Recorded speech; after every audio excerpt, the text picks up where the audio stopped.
Hello. I wanted to talk today just briefly about a specific theme in Derrida, and it's going to be related to some of the things that he says in Rogues, and he mentions it in fact. But and I find it to be a particularly significant thing in Derrida to be able to grasp. So if you can grasp this, reading and analyzing Derrida will become a lot easier. And that's the theme of difference, the peculiar way the peculiar term that he invented, neologism. That's D-I-F-F-E with an accent aigu, R-A-N-C-E. Now, this is captured in the idea that we have a relationship, a meaningful relationship to ideals, right? To the ideal, let's say, of justice, which is one we're particularly concerned with in our study of democracy. We have the ideal of democracy, right? The ideal of forgiveness, of hospitality. These are some of the other things that Derrida talks about in his work. The idea of the good, the right. So we have some kind of meaningful relationship to these ideals. And Derrida's central argument is that in any context in which, our central argument is that we feel a kind of answerability to those ideals. And in the mode of answerability to them, we try to do something to actualize them, right? So we try to make a law that will bring about justice in the world. We try to do a good thing to bring about our answerability or to actualize the good.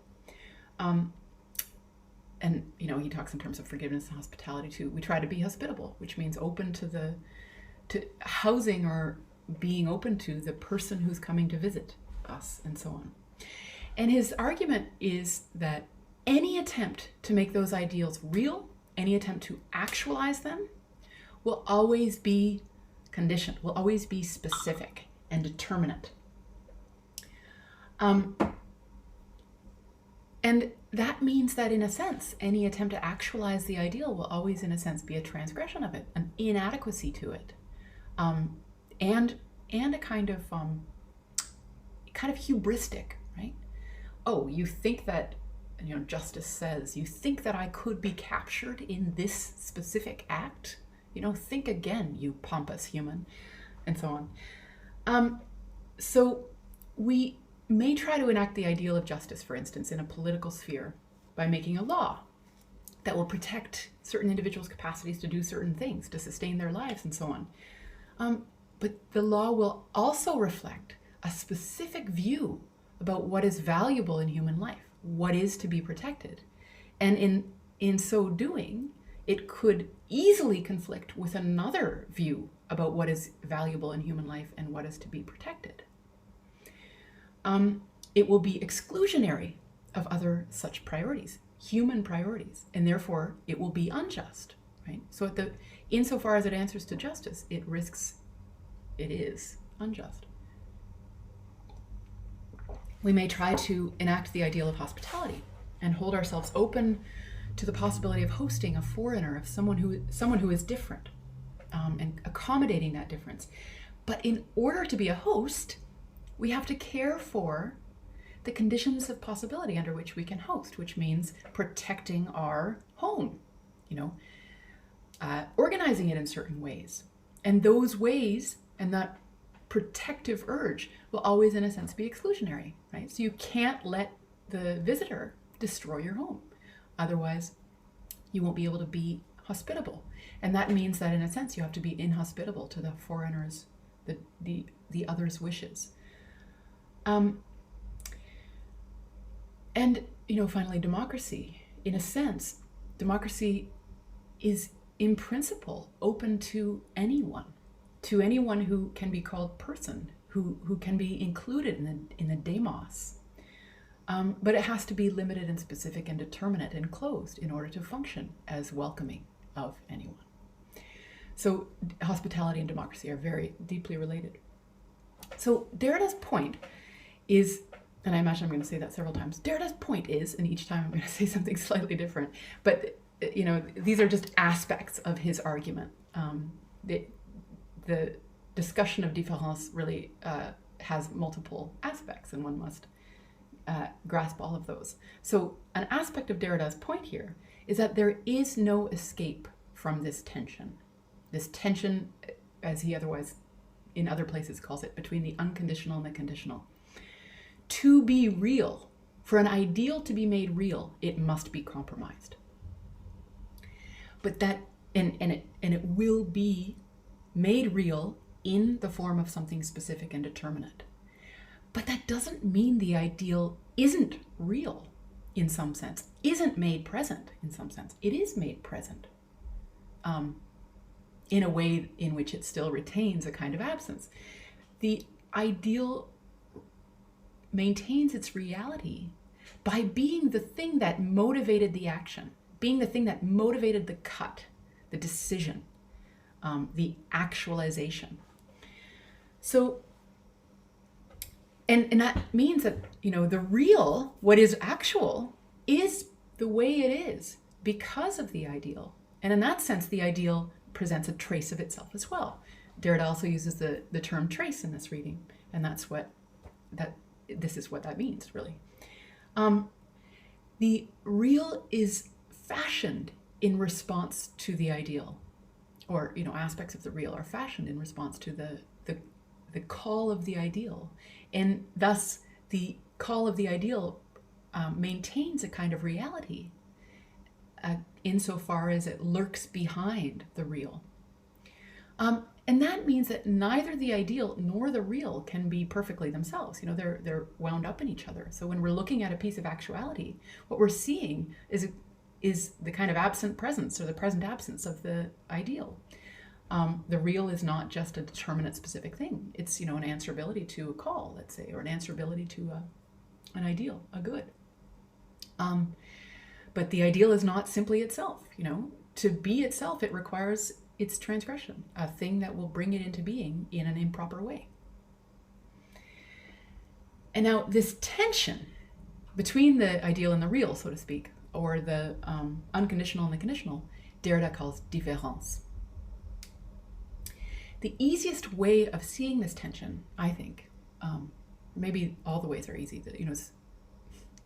I think all these things all these ways in which, you see it in terms of justice and law, in terms of hospitality and the exercise of hospitality and so on. They're all pretty clear, I think. But one of the easiest ways is looking at one's own identity. And this is Derrida's point, that any identity is a kind of a holding together of the ideal and the real, the unconditional and the conditional, existing in a kind of tension between them. Who I am, who you are, is only ever expressed in determinate words and actions and ways of dressing and ways of appearing in the world, in the undertaking of specific relationships and projects. Who you are is expressed in determinacy. But who you are is also not reducible to those things. Who you are, who I am as a specific actualization, and who I am as ongoing possibility to be actualized differently, are always at play in my life. Those two, who I am, who you are, those two forms of who I am are always at play. And you only understand who a person is if you grasp this, the way that their actualization, their determinacy, is the actualization of a possibility to which they continue to be answerable, to which they continue to be alive, an indeterminacy. So, différance is the way a thing stands in relation to its own possibilities of being otherwise, in relation to its own possibility. A thing is an actualization, or an identity is an actualization of a possibility that continues to outstrip it. The actualization does not exhaust the possibility, but a thing must always be actual, an identity must always be actual. Difference names the presence in a thing of both actuality and possibility. It names the way an identity is precisely the tension between those two things. And in fact, to get a second kind of point here, the only way in which the possibility remains alive is if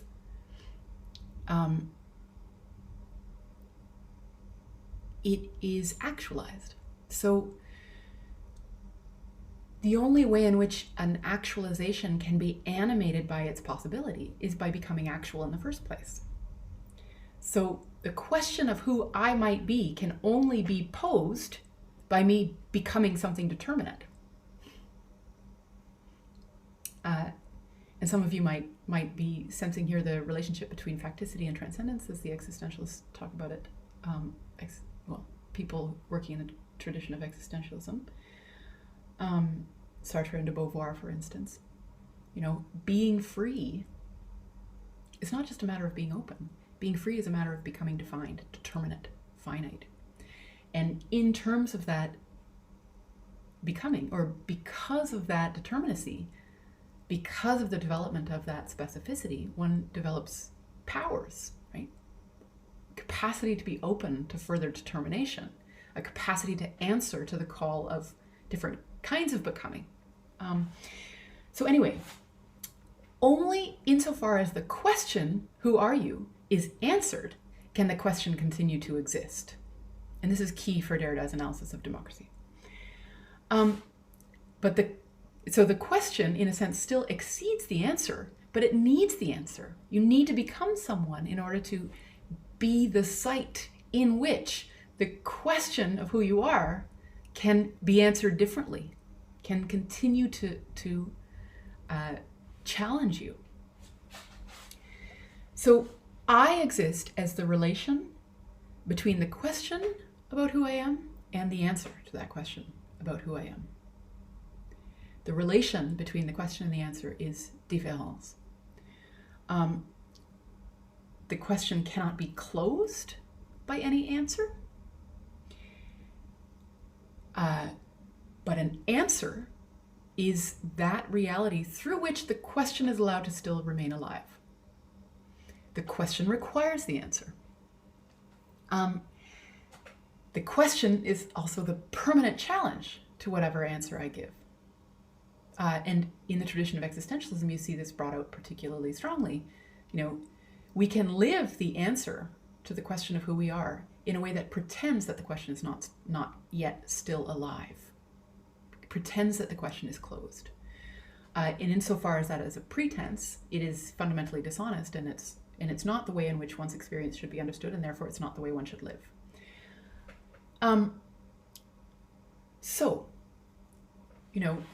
We should see determinacy as the condition of possibility under which the question is made present. The possibility of ongoing openness to possibility is actualized. So we can experience determinacy as that specificity through which the possibility of being otherwise is kept alive. Let me think.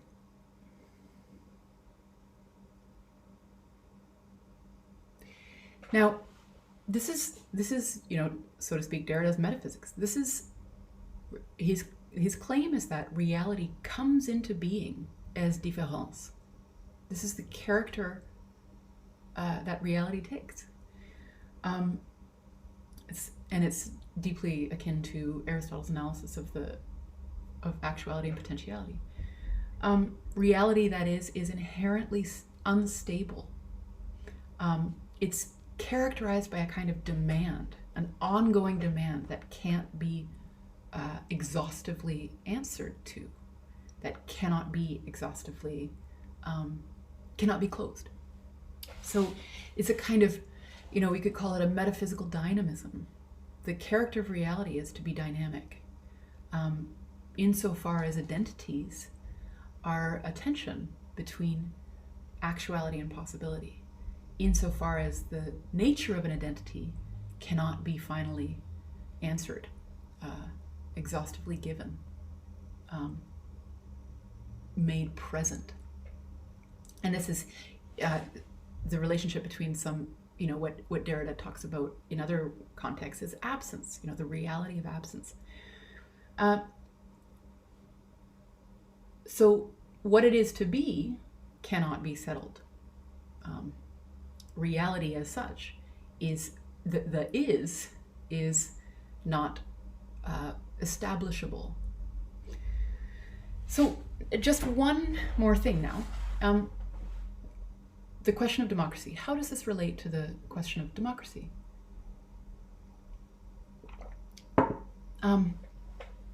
If reality only exists as a kind of putting an end to possibility, giving an answer, coming to a decision, if any polis comes into being by making that kind of cut in reality, by making a decision, by putting an end to deliberation, then in a sense we see democracy end, right? That's if democracy is the power, the self-determination of a people, then in principle it is the procedure of deliberation ad infinitum, right? Enacting, or no one ever reaches a final decision about how they should live together. And so any decision on the part of how to live together is a kind of transgression of democracy. Openness to deliberation, to voices, to ongoing inclusion, to the other, anyone who presents him or herself or themselves at your border, right? Those need to be included, but that means that nothing could ever be done, right? Nothing could ever be made actual. So democratic societies are in fact actual, and they do make decisions, right? So in a sense, they close themselves and seem to transgress the ideal, thereby, of democracy. But to be determined, to become determined, is also a way of answering to possibility and keeping the possibility of openness to possibility alive, right? Insofar as the question of what democracy is can only be posed to and meaningful for an existing democracy. So the very condition under which the ideal of democracy sort of dies is the condition under which the ideal of democracy can be kept alive. So the question of what it is to be open, the question of what it is to be democratic, can only be posed in the context of a determinacy, a closure of that question. And this is, why he says that there's an emptiness at the heart of democracy. The concept is without a concept, or the various things he says about the impossibility of this concept. And further, if democracy is always, in a sense, an implicit commitment to being open to whatever shows up, to whatever voice demands inclusion, an implicit commitment to the idea of, in a sense, universal inclusion, then democracy is always to come. It's never present. Every instantiation of it is a failure of it, though all instantiation of it is a condition of possibility under which this openness to whatever comes can be maintained. No determinate democracy actualizes democracy, but determinate democracies are the domain in which the openness to the possibility of becoming democratic can be maintained. So I hope that captures for you, in a sense, this, I hope that gives you a kind of way into Derrida, because in my view, this is what is most essential to his philosophy.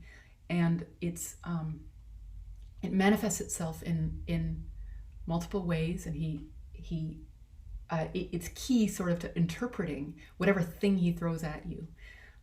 This issue of différance is an identity being in an irreducible tension with itself. And the issue of différance in the context of any kind of situation we're talking about, democracy, justice, hospitality, forgiveness, etc., or the I.